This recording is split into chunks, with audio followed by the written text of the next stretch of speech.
Honorable President Barack Obama, Honorable Prime Minister Shri Narendra Modi, senior ministers in the cabinet, distinguished CEOs, partners, and friends. Thank you for being here with us at this gathering of distinguished CEOs. I consider it a great honor and privilege to welcome the Honorable President of the United States of America and the Prime Minister of India. This event holds tremendous significance in the context of Indo-US relations. It is for the first time we have had an American president as our chief guest on our Republic Day. It also marks an important day in the history of democracy. President Obama and Prime Minister Modi are two of the world's most popular, liberal, progressive, and visionary leaders.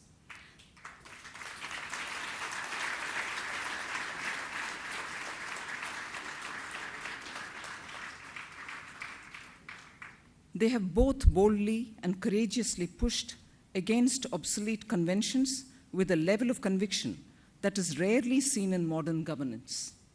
As a result, both have achieved what many thought was impossible.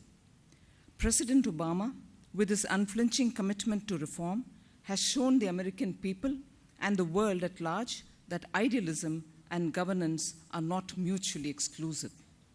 We have watched with admiration from afar as he launched the healthcare and welfare reforms that he believed were vital for the well-being of the American people.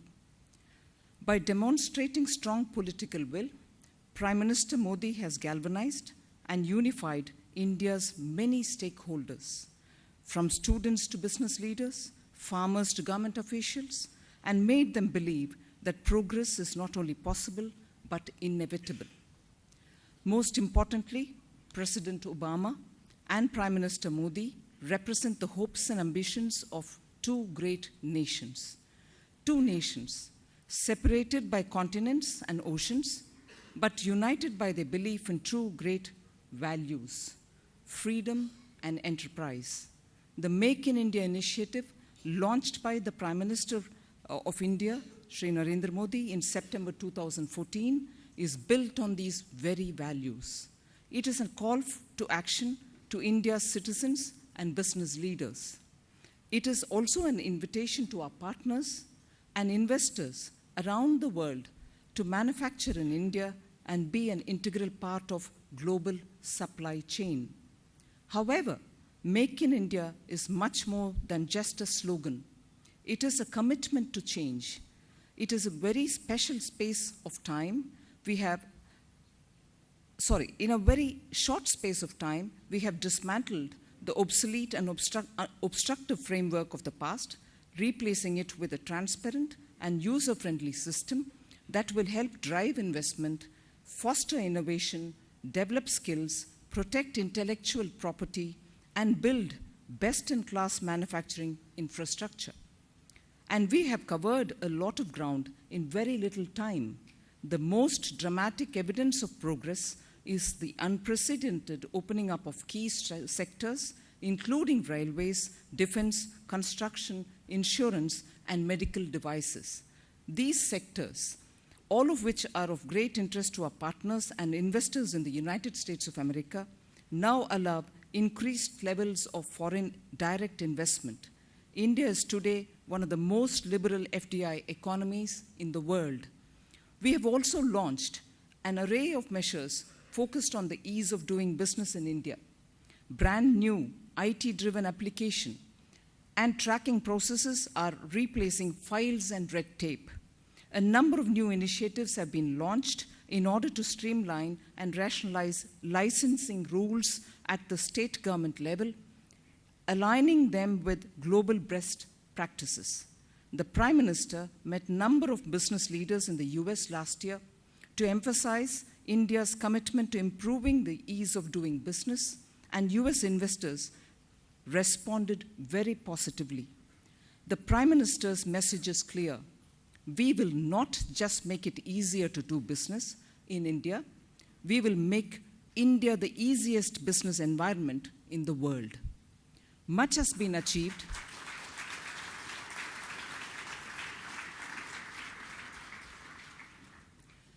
Much has been achieved, but this is only the first step. Going forward, we will need partners that can help us accelerate and amplify this transformation. In their last joint statement, President Obama and Prime Minister Modi affirmed their shared vision of a resilient and ambitious partnership through the first vision statement for the strategic partnership. Chale Saath Saath, forward together we go. Today, we will take that vision forward. Let us explore what can be achieved when the world's economic powerhouse and the world's fastest growing economy join hands. I now invite Shri Narendra Modi, Honorable Prime Minister of India, to kindly deliver his address.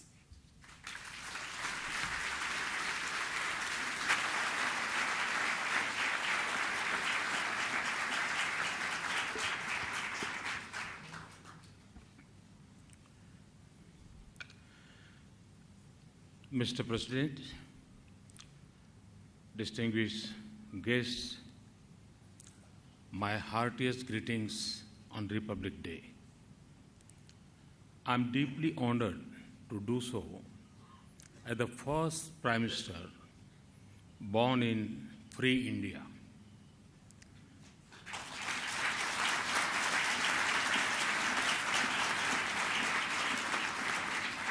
On this day, 65 years ago, the people of India gave themselves the longest written constitution in the world.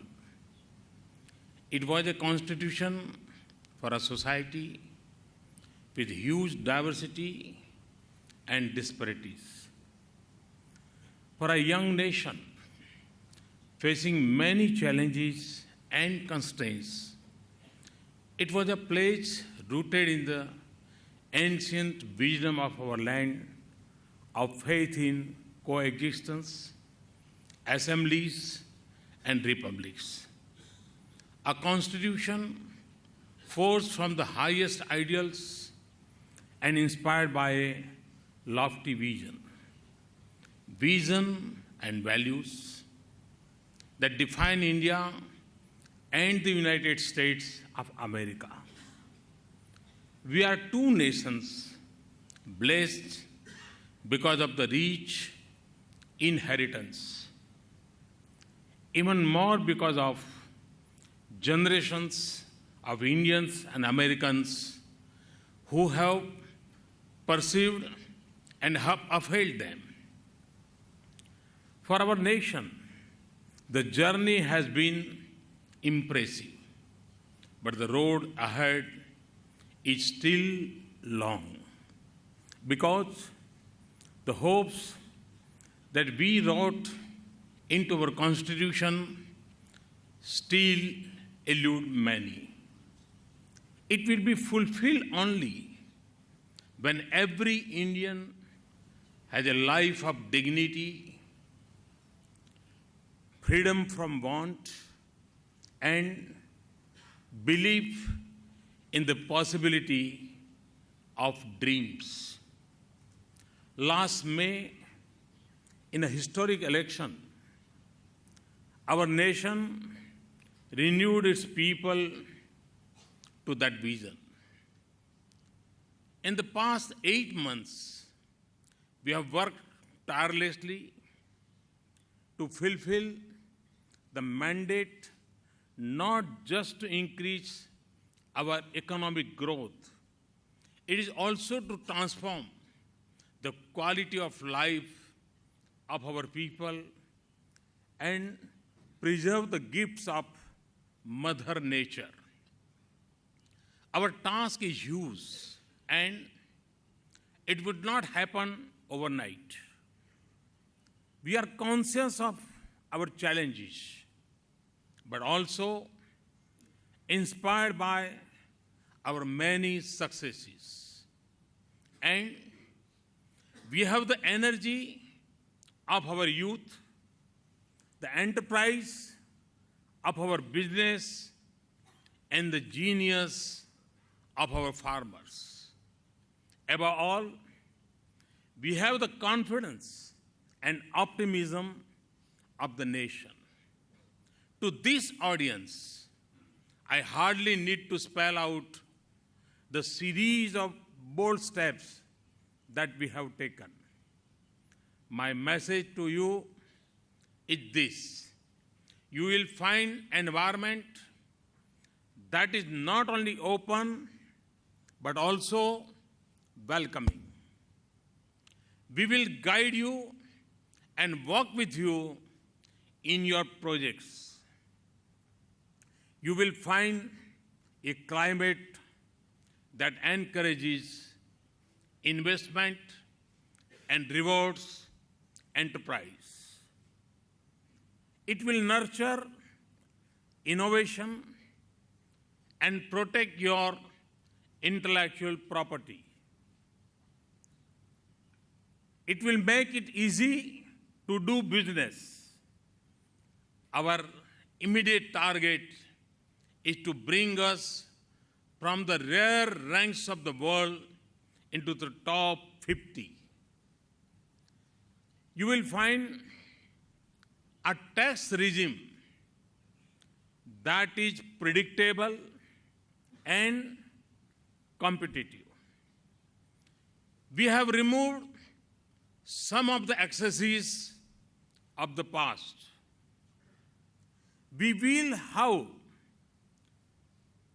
soon address the remaining uncertainties.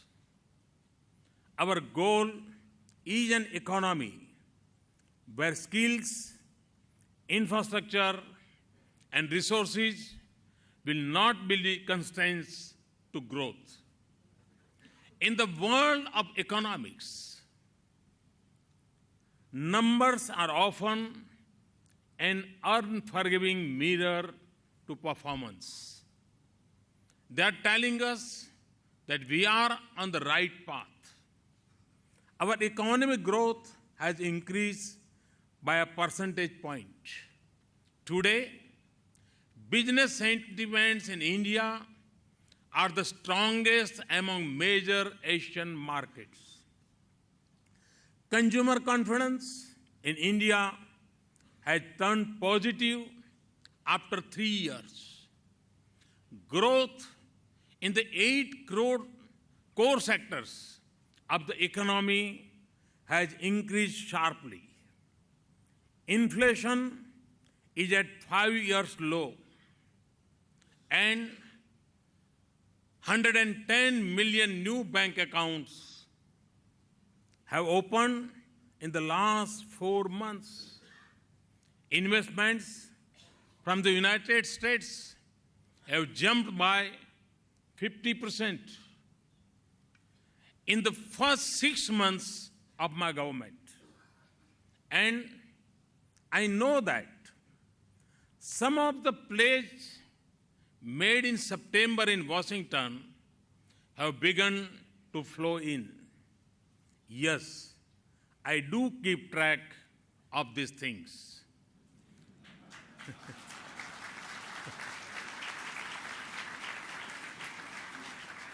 The scale of our dream is vast. Therefore, the opportunities we offer are huge. We speak of a revolution in our railways. It carries more people daily than the size of the population of 3/4 of the countries in the world. Our ambition of a clean Ganga involves 500 million people, hundreds of towns, and thousands of villages. Our plans of urban waste treatment must deal with more than 500 cities with a population of over 100,000. Our vision of a connected rural India extended to over 600,000 villages, and a roof over the heads of every Indian in the next 7 years needs at least 5 million new dwellings every year. It is not just a policy and strategy that will take us there. Everything we wish to do involve enterprise and investment, but even more, innovation and imagination. Much of our journey to development is still ahead of us, and we will pursue a more sustainable path to prosperity. We make this choice with the natural instinct of our culture and tradition. But we also do this with a commitment to our future. We are more likely to succeed if we offer affordable solutions, not simply impose choices. This requires access to more resources and better technology. That is why I have called for global public action to develop clean energy. In this, we should take a lesson from the past efforts to tackle hunger and many diseases. India's progress is the destiny of 1.25 billion people. But the success of 1/6 of humanity will also be a great outcome for this world. It will be a world with much less poverty and want. Infants with a much better chance to survive. Daughters with a life of opportunity. And a huge global resources in 800 million empowered and skilled youth. India will be an important anchor of stability for the global economy and an engine for its growth. Above all, a prosperous India will be a force of peace and stability in the world. We have seen that prosperity is no guarantee for peace. I repeat, prosperity is no guarantee for the peace. But India sees the world as one family, and we wish to shape it in the values that define our nation. Our interdependent world needs strong international partnerships more than ever before. And few partnerships are so rich in promise and so capable of shaping this world as ours. We only have to see the history of our cooperation. We have worked together, the usher in the Green Revolution in India. We have collaborated in space. We have partnered in setting up IITs and IMMs. And we have helped shape the digital age. Our engineers, scientists, and doctors are developing affordable medical devices for rural areas and new vaccines for children. Over 19 institutions from over 2 countries are collaborating on biofuels, solar energy, and energy efficiency. US companies are transferring advanced skills and technology to India. And Indians are powering US businesses. Indian IT companies are creating skilled jobs in the United States and helping US companies stay ahead. They have also helped US military veterans rebuild their lives. We have more than 100,000 Indian students in the United States and thousands of American students visiting India. They are showing the partnership of tomorrow and the success of 3 million Indian Americans points to our potential. Our business work together in the familiar environment of democracy and in the comfort of our friendship and goodwill. We are now forging ahead in new areas like civil nuclear energy, renewable energy, and defense equipment. Economic resurgence in both countries gives us greater optimism about the future of our ties. As the two largest democracies, we have a fundamental stake in each other's success for the sake of our values and our shared interests.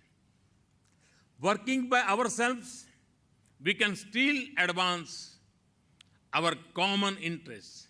But if we work together, we can achieve greater success.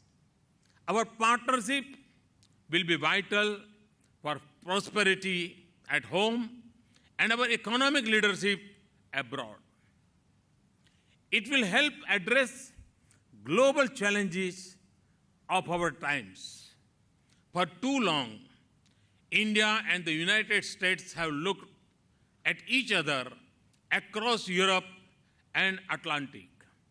When I look towards the east, I see the western shore of the United States. That tells us that we belong to the same vast region. It is a region of great dynamism, but also many unsettled questions. Its future will be vital for our two countries and the destiny of this world. And our relationship will be indispensable in shaping its course. In the strength of our partnership, I see a greater chance for a world united in shared pursuits and common purposes. Quite simply, the joint hands of India and the United States will make this world a better place for all.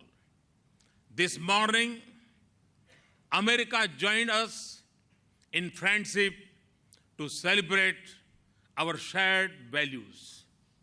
This evening, we have come together in a shared commitment to our future. With your leadership, Mr. President, and with the support of our gifted people, we will turn our commitments into concrete action. Thank you for being with us today, Mr. President.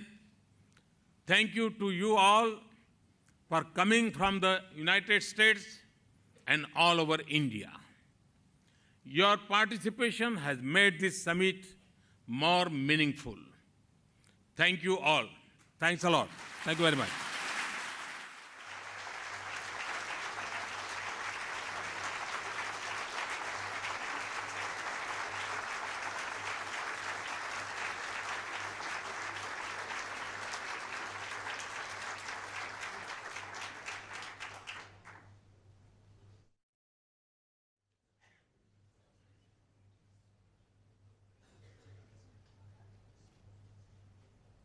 Invite the President of the United States of America, Mr. Barack Obama, to kindly deliver his address.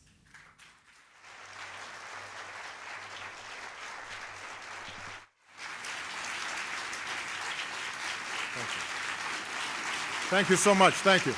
Please. Thank you. Good evening. Thank you so much, Madam Minister, for not only the introduction, but for the work that you're doing every day to bring our two countries closer together. Thank you all for the very warm welcome. I was proud to speak to the U.S.-India Business Council in Mumbai on my last visit to India, and it's good to be with you again. I thank you, CII, FICCI, and the Government of India for hosting us.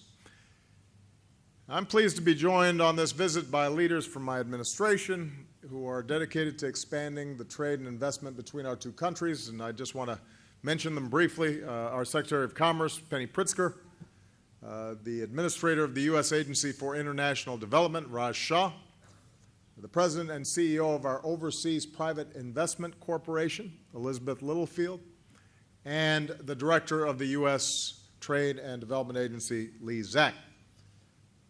Prime Minister Modi, I want to thank you again, both for your invitation to join you on this incredible Republic Day and the wonderful hospitality that you've shown me over the past 2 days. Today's ceremonies and parade were truly spectacular. It was a moving tribute to India's founding, its democracy, its progress. And after all those hours in the reviewing stand together, I figured that the Prime Minister might be tired of me by now, but what's another speech between friends?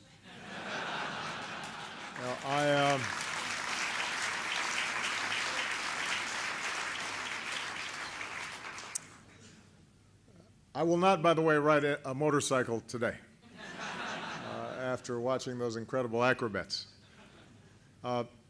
As I said yesterday, even as this visit is rich with symbolism, it's also a visit of great substance. We're advancing the vision that I laid out on my last visit. India and the United States as true global partners. And a core element of this vision is greater trade, investment, and economic partnership. Our two business communities, all of you, have been some of the strongest champions for a closer relationship, and I want to thank you for your commitment. You understand better than anybody that in our globalized world, the fortunes of the United States and the fortunes of India are inextricably linked. We can grow and we can prosper together and establish a set of global norms in terms of how business is done that will benefit not just our two countries, but people around the world. And when I spoke to you on my last visit, I pledged to broaden and deepen our economic ties, and that's what we've done. In the last few years, we've increased trade between our countries by some 60%. Today, it's nearly $100 billion a year, which is a record high. And this is a win-win. It's a win for America and our workers because U.S. exports to India are up nearly 35%, and those exports support about 170,000 well-paying American jobs. At the same time, Indian investment in our country is growing as well. And those Indian investments are supporting jobs across America. You've got high-tech jobs in upstate New York, manufacturing jobs in North Carolina, engineering jobs in places like Michigan and Ohio.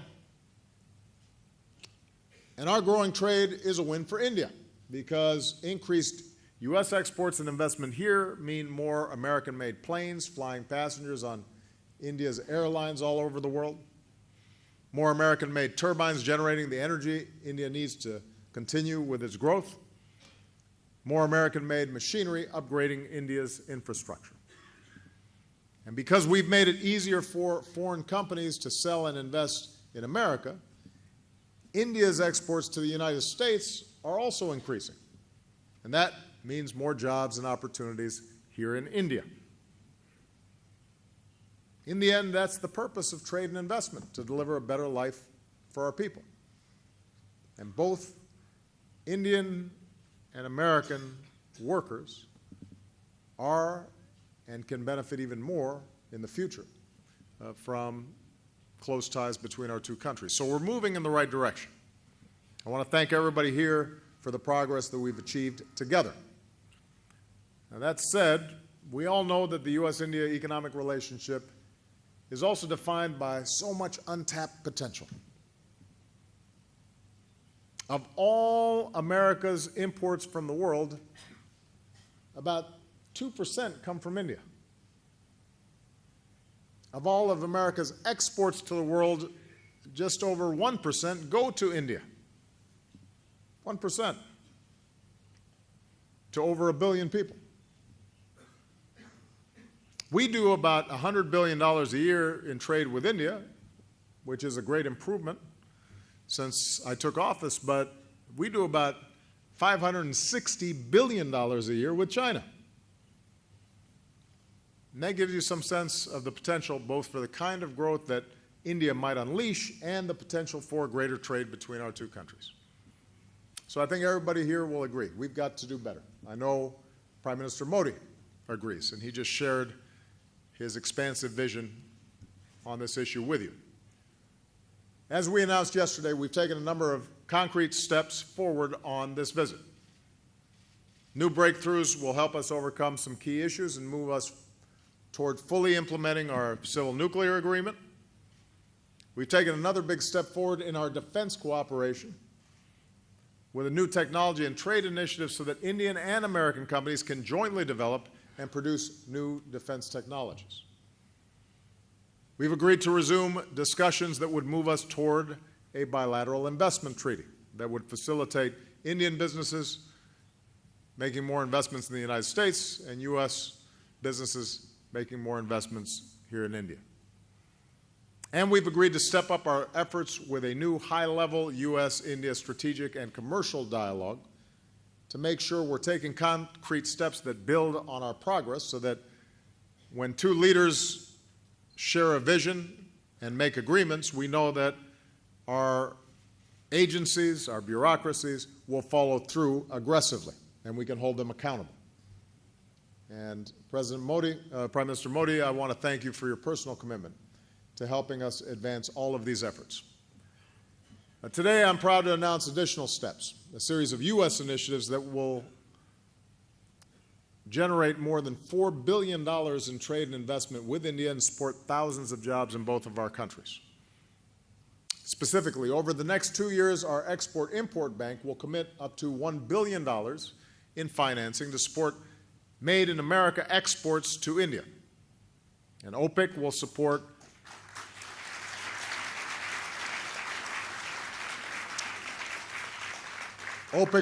lending to small and medium businesses across India that we anticipate will ultimately result in more than $1 billion in loans in underserved rural and urban markets.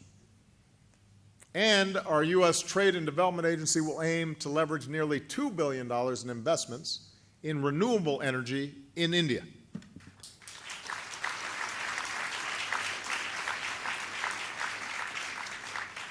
So we're moving forward.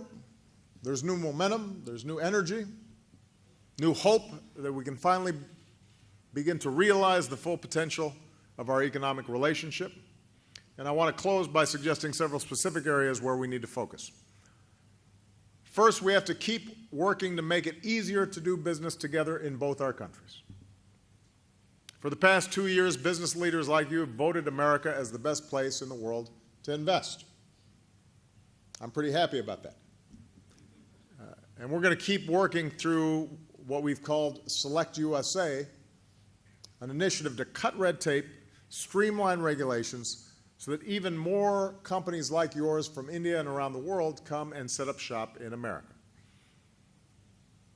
Now, here in India, as the Prime Minister just discussed, there's still too many barriers, hoops to jump through, bureaucratic restrictions that make it hard to start a business or to export, to import, to close a deal, deliver on a deal. We hear this consistently from business leaders like you. And right before coming out here, the Prime Minister and I joined some of you in a roundtable where you described some of the challenges that you face. Prime Minister Modi has initiated reforms that will help overcome some of these barriers, including a new government committee dedicated to fast-tracking American investment, and we enthusiastically support these efforts. We need to be incentivizing trade and investment, not stifling it.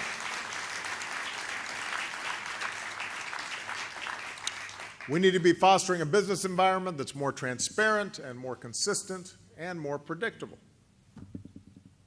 In knowledge-based economies, entrepreneurs and innovators need to feel confident that their hard work and, in particular, their intellectual property will be protected. Second, we can work together to develop new technologies that help India leap forward. And I know I speak for the American companies represented here when they say they're ready to partner with Indian firms to build next-generation trains that run on cleaner energy and to lay the new railways India needs for the future. They're ready to help upgrade roads and ports and airports to make it easier for Indians to connect with each other and with the world. They're ready to install broadband connections to give communities reliable access to the internet and to help build the smart cities that Prime Minister Modi has called for. And on this visit, we've paved the way to mobilize American expertise and investment in 3 of these cities. And we'll send 2 trade missions to India this year, focused specifically on upgrading India's infrastructure. And finally, and I know this is something that is of great concern to Prime Minister Modi, and it's of great concern to me in the United States, we need to make sure that economic growth in both our countries is inclusive and sustained.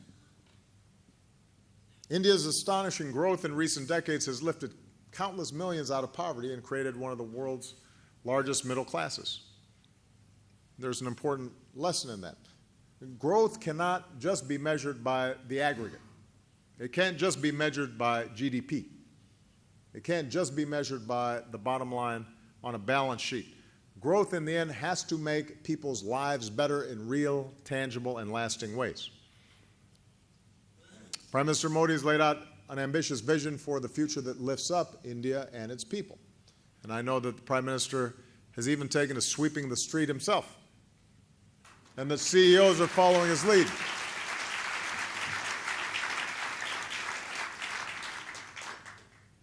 We might have to try that in the United States.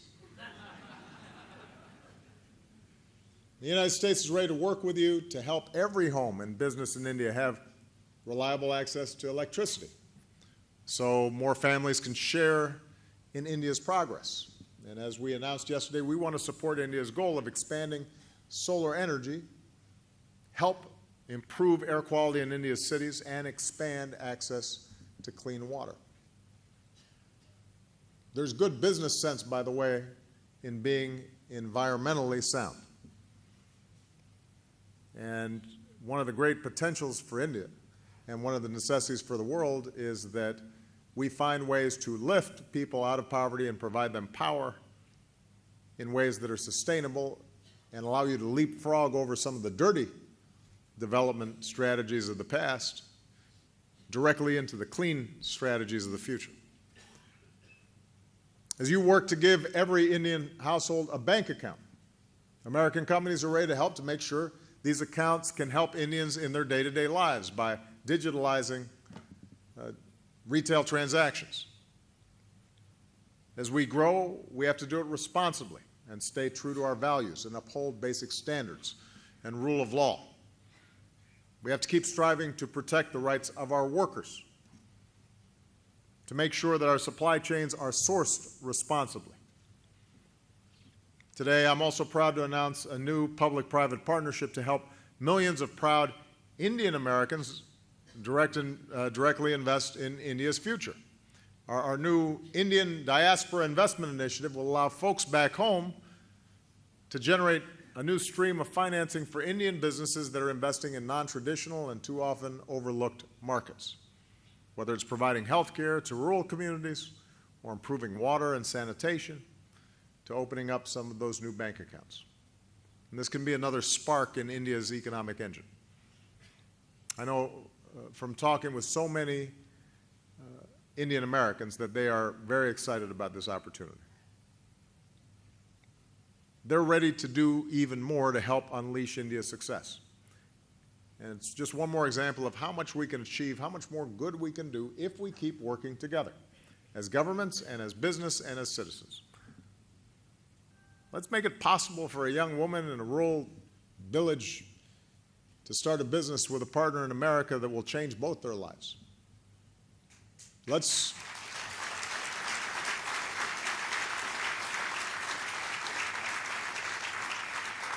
Let's encourage young scientists at American universities to collaborate with partners in India to develop new technologies that will reduce our dependence on fossil fuels and protect our planet. Let's make it easier for Indians and Americans to work together across the board, to buy from one another, to invest in one another, to create with one another, and in doing so, lift the fortunes of all of us.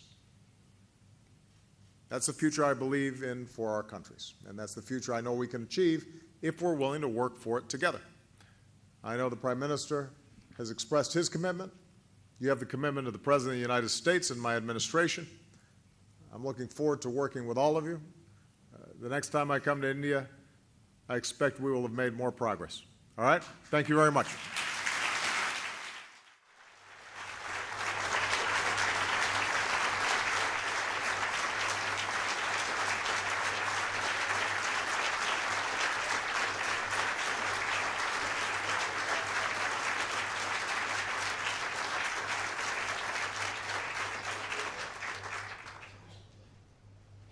Honorable President Obama, Honorable Prime Minister Modi, senior ministers, distinguished CEOs, partners, and friends, I would like to express my heartfelt thanks to the two most inspiring, progressive, and visionary leaders of the world for being with us on this unique occasion. I would also like to thank the distinguished gathering of senior ministers, friends, partners, and stakeholders. Your faith, your goodwill, and your support will be a driving force behind this transformational relationship. There is one factor that is key to this transformation, something far more crucial than investment, technology, and policy. That is partnership. Today, by laying the foundation for a powerful new bilateral partnership, you have all become a part of this change. The next phase will be an exciting and challenging one. Imagine what can happen when the capital and technological expertise of the world's most advanced economy meets the scale and ambition of the world's fastest growing economy. The possibilities are endless, but one thing is certain: the world will be a better place as a result of this friendship. We are fortunate to have two of the world's most inspiring, progressive, liberal, and visionary leaders together. Prime Minister Modi and President Obama, we thank you for your participation. Partners,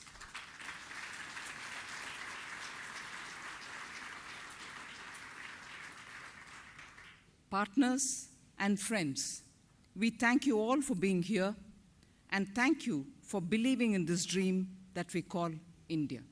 Thanks very much.